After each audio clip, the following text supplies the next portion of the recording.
Welcome back to Positively Incorrect TV. I'm your host, Scott Cluthe, with Phonoscope New Media. We're talking today with the Dementia Whisperer, Laura Wayman, author of the book by the same name. Her website is laurawayman.com. You can check out a lot of information there. And Laura, hello again. Great to see you. Hello again. You know, let's talk about the real focus of your work. The caregivers, the ones who are there 24 hours a day, 7 days a week sometimes, who, you know, whether in a private home, a facility, any number of situations, and that whole idea that they really need to understand that dementia is a river going in one direction. Tell us what you mean by that, and with that understanding, then people don't start thinking that they're going to fix things. You know, we're going to make Dad comfortable, and I know he'll return to like he was, at least through Christmas. Let's talk about the reality of the caregivers, whether it's a private person or a professional. Often to give those caregivers some relief, the knowledge that a visual of dementia as a river with a very strong current, and in that river is their loved ones sitting on top of that current in a rowboat. When you become a caregiver, and often these folks are thrust into that, a family member may be thrust into that involuntarily. Believe me, they don't sign up for this. I don't think it's something you want to sign up for. You don't say, please, let me be a caregiver. Yeah. When they get in that boat and they become that caregiver, that dementia current will carry them away from those expectations of what their loved one used to be before they were diagnosed with any form of dementia. And often what those caregivers want to do is turn that boat around and row back to that place in their life where mom was mom, because they are grieving that loss as well. And what helps that caregiver to understand is we can't change the dementia, we can't prevent it, we can't cure it, and we can't change the effects. And so it is important that they let go of the oars and let dementia carry them downstream, and trust that everything they need to be that effective caregiver is downstream, and dementia will not allow them to go back. Where should, what are some signs, Laura? I mean, you know, the thing is, we all are moving or living our lives, you know, along, and our parents get older, or can dementia then affect those younger? Might we be surprised at suddenly a 30-year-old caregiver for somebody their age? What's the truth about this? Well, Alzheimer's disease, which is the leading cause of dementia, there's over 70 different causes of dementia. Alzheimer's has two different forms that we are seeing in the medical profession. Okay. One is early onset, and that can be affecting someone as early as 30 or 40 years Really? old. And early onset tends to be what it looks like, what I've learned is that it tends to be familial, very genetic. And there is a genetic marker that researchers have found for early onset Alzheimer's. It is a very zipped version of Alzheimer's. It goes faster, it is more intense, those symptoms are extreme. Really? And then there's the more common Alzheimer's that, once again, we have a 50% chance of having some form of dementia, but as we age, get into our 80s, we have a very high risk of having Alzheimer's disease. It is age-related risk. Very good. Laura Wayman, the Dementia Whisperer, my guest today. And we're going to be back with one more segment on this show about dementia to talk about some of the other important issues. So I'd like to remind you, you can find out a lot more on her groundbreaking book, The Dementia Whisperer, at laurawayman.com. This is Scott Cluthe with Positively Incorrect TV, right here at the Phonoscope New Media studios. Stay with me, won't you? And I'll be right back.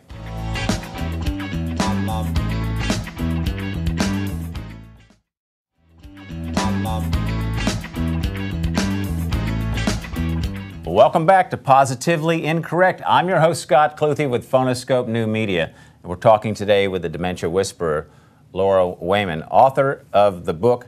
And I got this wrong, folks, so I guess I don't want to talk about what's going on with me, but it is a loving approach to dementia care. And she is the Dementia Whisperer. making meaningful connections with the person who has Alzheimer's disease or other dementia or memory loss. Thank you for fixing my memory loss, Laura. You're welcome. That's great. What a perfect oops. Well, the whole title of the book, my name, everything is a mouthful, isn't it? Well, for me, obviously. Let's talk, though. I want people to know what they're going to find in your book, at the website, that kind of content. What's available to people at laurawayman.com? At laurawayman.com, they will find that I am talking about the book and how it is a vignette of stories, true experiences, and how I worked with those with dementia and also that caregiver. I wrote the book for the caregiver. I support that caregiver that is struggling, dealing with this horrific disease. And honestly, Scott, everyone, including the medical profession, is focusing on that person with the diagnosis. Right. And I want us to expand our support and our training and our education and support that caregiver as well, either professional or family, because it is so demanding a role, and it takes so much from that caregiver as well as that person with the disease, and we need to focus our attention on helping them, that unsung hero, that caregiver that's in the trenches doing that hands-on care. It's really a partnership, and we need to look at it that way, supporting both the patient and the provider, right? Yes. To balance this. It's that old story of the mother hen who doesn't feed herself can't feed the chicks. I mean, that's not a great analogy, but that's what we're talking about. And so what are some suggestions for those who know that they have family, friends, or professionals working maybe at a distant location? They're not really there. You know, they're not really getting the impact of what this really means. Oh, dad's been described as having dementia. Mom has dementia. Oh, well, I can provide funding for this care. That's just part of it. What can they do realistically in that human place, in the relational place, and what should they consider as far as that kind of support? They need to understand that that caregiver doesn't even know what to ask for. They are so overwhelmed with everything that needs to be done, 1,000 things that need to be done every day. And it takes a village to properly care for somebody with dementia. They must learn and accept the opportunity to reach out for help, reach out to professional caregivers, allow themselves to say yes when a family member asks if they can help. Actually allow themselves to be supported? Exactly. You Yeah, I know swallow and say, yes, I can let you help me. Yes. And they need to take a little time. What does respite mean to them? Does it mean that somebody's going to come over so that they can take a nap because they didn't sleep all night? You know, don't be afraid to ask for what they need and allow other people to help them, because those people that are asking, they really do want to help.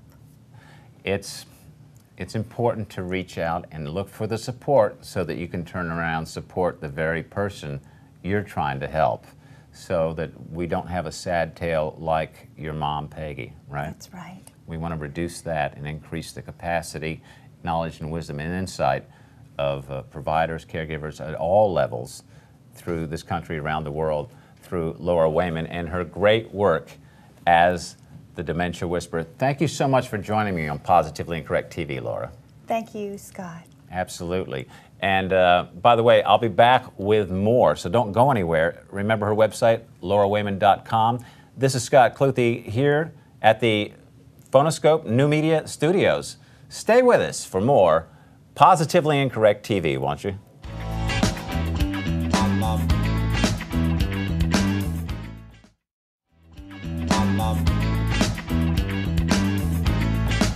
What a great conversation with Laura Wayman, the Dementia Whisperer. This is Scott Cluthe. Welcome back to Positively Incorrect TV, all part of Phonoscope New Media. Check it out, phonoscopenewmedia.com.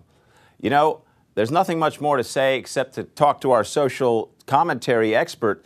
You know, we talk about dementia with Laura Wayman. I think I'm talking delirium when we discuss Seymore, Foxhole. Seymore, what's on your mind today? This is Seymore Foxhole. We're back with another black hole report.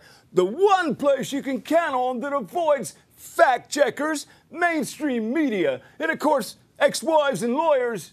You may not know this, but yours truly had a previous career. Yes, I worked for a living before I discovered writing blogs and charging admission.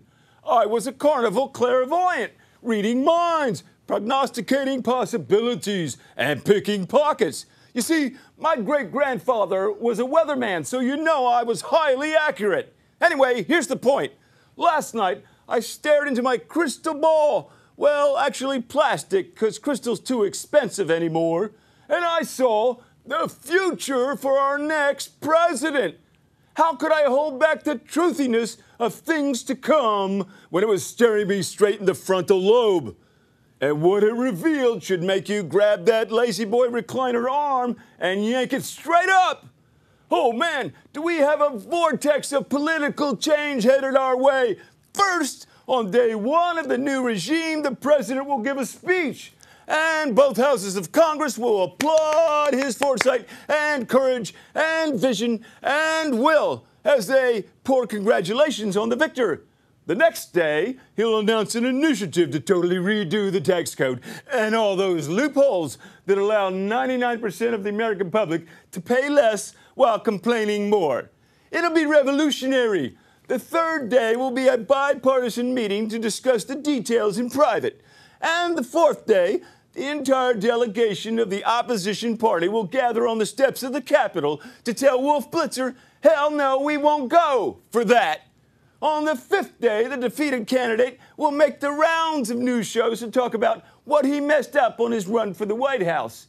The sixth day, he'll be back on the same shows to announce his intention of being the next presidential candidate after his long night of inner reflection on what he could do better to get elected. On the seventh day, they'll all give it a break because God knows everybody needs a timeout. Then the next day, negative ads against the incumbent will begin airing in Iowa. So, you see, it's all pretty simple. This way, nothing actually happens that could significantly change anything except the drapes in the West Wing. And after all, the shouting, polling, the analysis, and debating, the only true winner will be Pac-Man, of course. He's still out there gobbling up every PowerPoint of evidence that your local newspaper counts for anything more than the sports pages. Because when it comes to one thing about the US of A today, you can count on this. Power corrupts. Absolute power corrupts absolutely, and money doesn't talk. It pukes all over our system of government. Good night and good luck, because we're all going to need it. This is Seymore Foxhole from the Black Hole. Scott, since I ran your political pack, we can't talk to each other directly, so check your email. Well, actually, we don't email. I do run into him occasionally in the parking lot in a restaurant, but we don't really talk, folks. This is Positively Incorrect TV. Your host, Scott Cluthe. Check us out at phonoscopenewmedia.com, and we'll see you next time.